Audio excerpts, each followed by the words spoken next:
আসসালামু আলাইকুম রহমতুল্লাহ। একটা কথা আছে, আপনার যদি সামর্থ্য থাকে তাহলে কোনোদিনই আপনি গ্রামত থাকেন না, শহরে থাকেন। আর এই কথাটা কওয়ার কারণ আমার মনে হয় গ্রামে জমি আর রাস্তার যে সমস্যা সেই জন্যে কওয়া। যারা গ্রামে থাকেন তারা অবশ্যই জানেন এই জমি আর বাড়ির রাস্তা নিয়ে কি পরিমাণ ঝামেলা গ্রামে হয়ে থাকে। মানুষের শেষ সময় লাগে 3.5 হাত জমি, কিন্তু সারা জীবনে তাই 1 ইঞ্চি জমি কাগজ ছাড়তে রাজি নাই। যারা জমিলে খুব বড়াই করেন, মানসুক বাড়িতে বের হওয়ার জন্য রাস্তা দেবার চান না, আর সপ্তাহে সপ্তাহে আমিন লিয়ে এসে মানসুক বিভ্রান্ত করেন, তাগরের উদ্দেশ্যে আমি একটা কথা কবার চাই। আমার দাদারা আসলে 30 বিঘের উপরে জমি, আর আমার বাপেরা ভাগ পায় 5 বিঘা করে জমি। আপনারা এখন কইতে পারেন আমার বাপেরা মনে হয় মেলা ভাই আসলো। না, আসলে মেলা ভাই আসলো না। আমার দাদা বেশিরভাগ জমি মানুষকে দান করে দেয় আর বেঁচে থুয়ে যায়, সেই জন্য আমার বাপ চাচারা সেভাবে জমি তাক থেকে পায়নি। আর আমার বাবক থেকে আমরা যে জমি পামো সেটার কথা নাই কই, খাইয়ে থেকে পড়ে আসি, এতে আলহামদুলিল্লাহ। জমি সম্পদ এই জিনিসগুলো কারো চিরস্থায়ী না। আপনার বাপের আছে, আপনার বেটার নাও থাকতে পারে। সেই জন্য জমি আর সম্পদ নিয়ে এত অহংকার করার কিছুই নাই। কথায় আছে, এক পুরুষে করে ধন, এক পুরুষে খায়, আরেক পুরুষে আইসা দেখে খাওয়ার কিছুই নাই। গ্রামত কিছু মানুষ বেঁচে থাকে একজনের সাথে আরেকজনের জমিলে ক্যাসার লাগে দিবি সেই জন্য।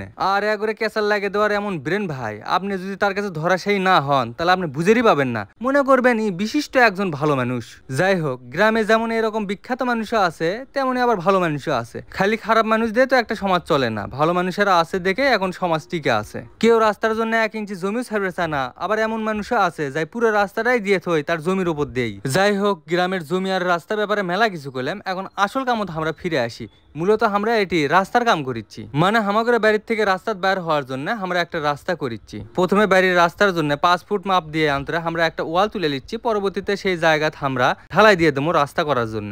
এই রাস্তা দিয়ে কিন্তু আমাদের বাড়ির আশেপাশের প্রায় 8-10টা বাড়ির মানুষ হাঁটাচলা করে। হাঁটাচলা করার কথা বলে ভুলই হবি, কারো যদি কোনো ভারী সরঞ্জাম লাগে, মানে ভ্যান বা অটো লাগে, তাই কিন্তু এই রাস্তা দিয়েই সেই ভ্যান বা অটো বাড়ির কাছে নিয়ে যায়। সেই জন্য এই রাস্তাটা পাকাপোক্ত ভাবে ঢালাই করে আমরা করবে চাচ্ছি। ইনশাল্লাহ খুব দ্রুতই আমরা রাস্তাটা ঢালাই দিয়ে দেবো। যে গাঁথনিটা আপনারা দেখলেন সেই গাঁথনির নিচে 15 ইঞ্চি ও উপরে 10 ইঞ্চি দিয়ে আমরা গাঁথনি তুলি, যাতে পরবর্তীতে যদি ওয়াল করা হয় তাতে কোনো সমস্যা না হয়। প্রথমে আমরা 10 ইঞ্চি দিয়ে গাঁথনি তুলবে চাইছিলাম, পরে ভাবলাম যে পরবর্তীতে যদি এটি 6 ফুটের ওয়াল করা হয় তাহলে হালে পড়ে যেতে পারে। সেই জন্য পরবর্তীতে সবাই একসাথে বসে নিচে 15 ইঞ্চি দিয়ে গাঁথনি করার কথা কওয়া হয়। এই নিচে 15 ইঞ্চি দেওয়ার কারণে আমাদের 80টা ইট বেশি লাগে। যাই হোক, 80টা ইট বড় কথা না, এতে গাঁথনিটা খুব ভালো হলো এবং পরবর্তীতে খুব ভালো ওয়াল তোলা যাবে এই গাঁথনির উপরেই। মানে এই গাঁথনির উপরেই পরবর্তীতে 5 ফুট ওয়াল তোলা হোক বা 6 ফুট ওয়াল তোলা হোক, আল্লাহর রহমতে কোনো সমস্যা হওয়ার কথা না। শেষমেশ গ্রামে যারা উকিলগিরি করে বেড়ান তাদের উদ্দেশ্যে আমি একটা কথা কই,